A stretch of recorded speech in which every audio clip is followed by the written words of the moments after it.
Ministra, feliz Dia das Mulheres e que bom recebê-la hoje aqui no ICL Notícias. Bom dia, seja bem-vinda. Bom dia, tudo bom? É um prazer, nesse Dia Internacional das Mulheres, estar aqui nesse programa com duas mulheres, né? E cadê o Eduardo Moreira? Não quis botar saia, não participa do programa de hoje. Pronto, falei. Hoje é só mulher, ministra. Hoje é só mulher. Ministra, parabéns para as mulheres. Parabéns para todas nós. A gente sabe que a luta é muito grande, que a gente tem muitas conquistas ainda pela frente. A gente vai logo mais ainda conversar com a senhora sobre o dia de hoje, sobre o anúncio de hoje. Mas antes eu queria trazer só uma outra questão importante, falar sobre a representatividade feminina no STF, né? A gente tem duas ministras apenas, a Carmen Lúcia e a presidente Rosa Weber.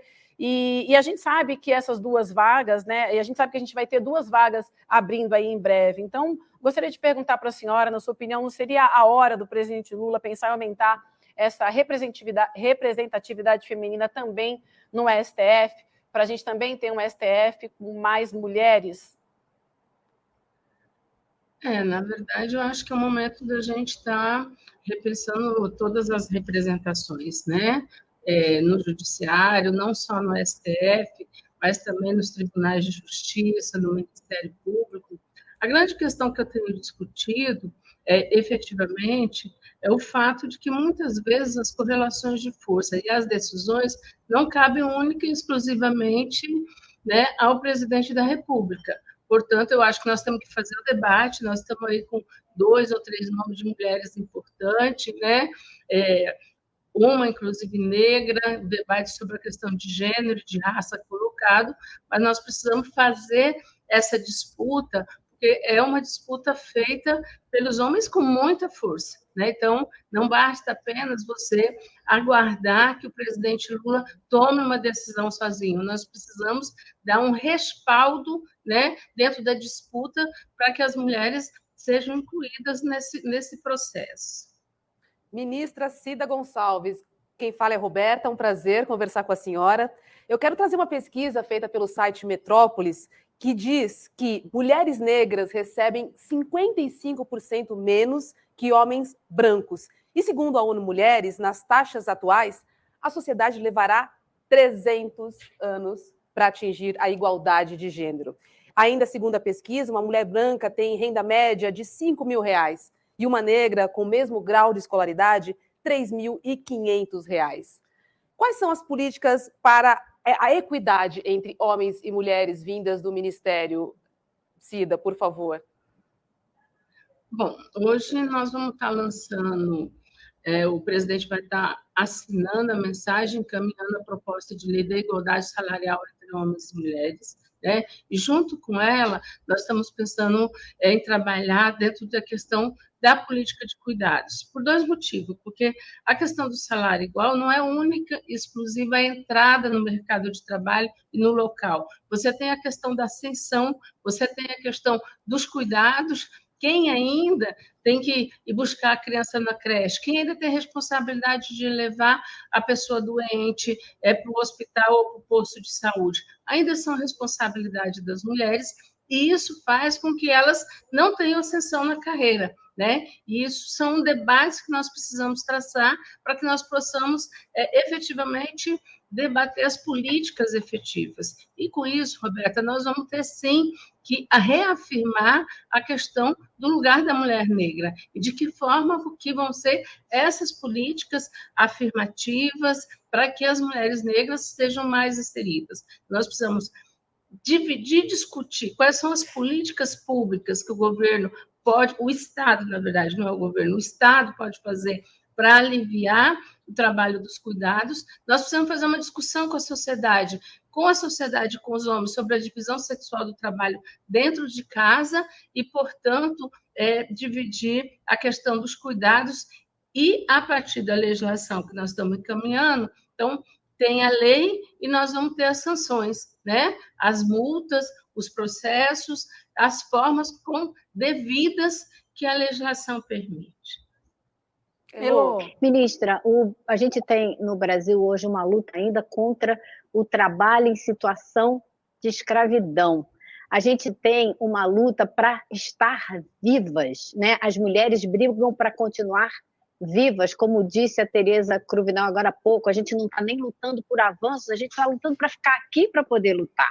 Então, eu queria saber como a senhora vê essa situação da extrema violência contra as mulheres, que aumentou muito no ano que passou, e como as leis, é muito bacana, uma lei que exija equidade salarial para homens e mulheres, mas como a gente fiscaliza, como a gente garante que essa lei vai pegar, né? Como se diz, vai valer?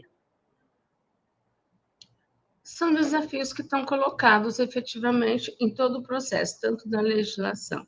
Agora, é importante, eu acho que você traz um dado que é fundamental, que nós vivemos num país muito conservador, né? Geralmente, a gente trabalha ainda num período escravocrata, isso que é a nossa burguesia. Não vou nem chamar elite, porque a gente tem uma elite intelectual importante, mas a nossa burguesia ainda trabalha dentro da perspectiva escravocrata. É por isso que nós temos o trabalho escravo, é por isso que nós temos ainda o trabalho doméstico sendo trabalhado como uma linha de quase escravidão, e nós temos aí muitas mulheres, muitas meninas que são adotadas, as meninas, para trabalharem, saem das escolas. Então, nós temos um país que pensa efetivamente como proprietário do corpo, principalmente das mulheres e dos homens negros e das pobres. Eu acho que é importante a gente saber que é esse o país que nós estamos herdando e muito fortalecido nesses últimos 4 anos pela política do governo anterior, porque era dessa forma com que ele reforçava todo o processo da falta de direitos humanos, da falta de respeito às pessoas e principalmente às mulheres. Essa origem, efetivamente, não respeita a vida.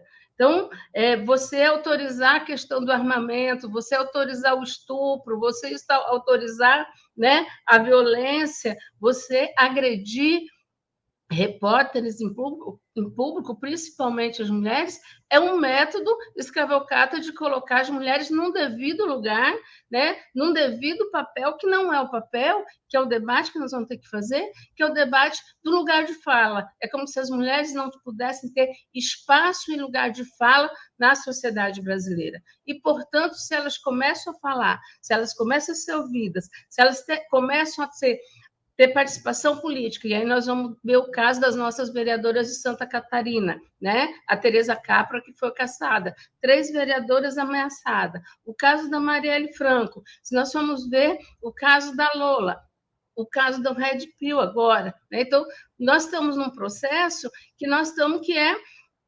efetivamente de tirar a palavra das mulheres, o lugar de fala das mulheres. E se nós continuamos falando, nós somos condenadas à morte. Isso é por meio e isso é o feminicídio, que é o lugar, o ódio e a misoginia contra as mulheres, provocada exatamente por uma cultura conservadora, patriarcal e misógina no nosso país, que é a cultura da nossa elite. Estrutural, com certeza, né?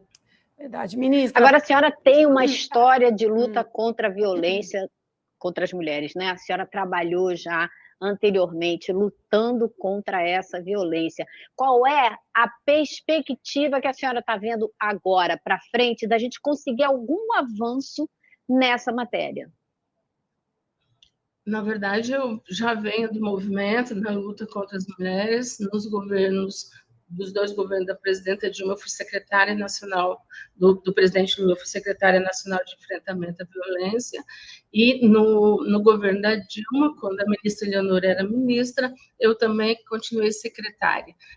Na verdade, agora eu vejo 2 questões fortes que nós temos que avaliar. Primeiro, se naturalizou muito mais a questão da violência, né, contra as mulheres, se naturalizou, porque se o ódio está perpetrado na rua, a intolerância está colocada na rua para todas as pessoas e autorizada, né, pelo antigo líder maior da nação, isso vai para dentro de casa, isso traz o aumento, não só o aumento do feminicídio, que são os dados que estão colocados, nós vamos ter um aumento da violência, mas nós vamos ter uma mudança, inclusive, na crueldade, né? Se você for ver, quando nós fizemos a lei de feminicídio em 2015, nós discutimos o feminicídio a partir da crueldade, dos tiros, do número de facadas, da questão da identidade da mulher. Hoje, o que eles fazem para violentar mais as mulheres? Matam as mulheres e os filhos, né? Ou eles matam os filhos para atingir as mulheres. Então, você começa a ter um processo de crueldade efetiva. Isso nós vamos ter que vencer. Esse é o primeiro grande desafio. A campanha do governo do presidente Lula esse ano, para o 8 de março, é respeito.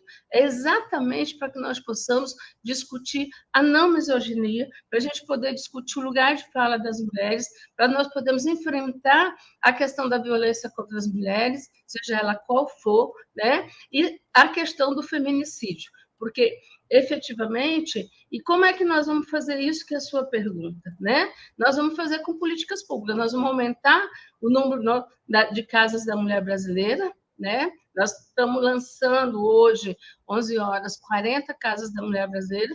Nós estamos investindo, através do Ministério da Justiça, mais 270 viaturas para a questão da Patrulha Maria da Penha e das delegacias. É importante dizer que a Patrulha Maria da Penha é uma ação preventiva de enfrentar o feminicídio e de garantir a vida das mulheres. É por isso que nós precisamos investir nesse tipo de política, porque é aquela que vai acompanhar o caso quando a mulher está com a medida protetiva. Agora, nós temos um desafio maior ainda, que é fazer com que as mulheres cheguem no Estado brasileiro, acreditem nos serviços, porque nós tivemos uma perca. O 180 ele foi destruído, que era a principal porta de entrada das mulheres. Quando nós assumimos, nós descobrimos que ele não existe mais. Então, nós estamos recuperando agora o 180 como um canal de informação e orientação para que as mulheres cheguem. Então, nós temos muitos desafios para enfrentar a violência contra as mulheres. E nós acreditamos que também não é um desafio único, exclusivo dos governos, né? O governo federal, estadual, municipal, mas também de toda a sociedade e da imprensa. Pois é, por isso que o 180 é importante, e mais importante ainda é que as mulheres denunciem. Ministra Cida Gonçalves, muito obrigada por sua participação aqui no ICL Notícias. Tenho certeza que a agenda hoje está cheia, porque o dia é nosso e hoje é dia da gente dividir, né, com os homens as políticas públicas que são importantes, porque o progresso da mulher é o progresso de toda a sociedade. Obrigada, bom dia para a senhora. Obrigada, ministra, bom dia.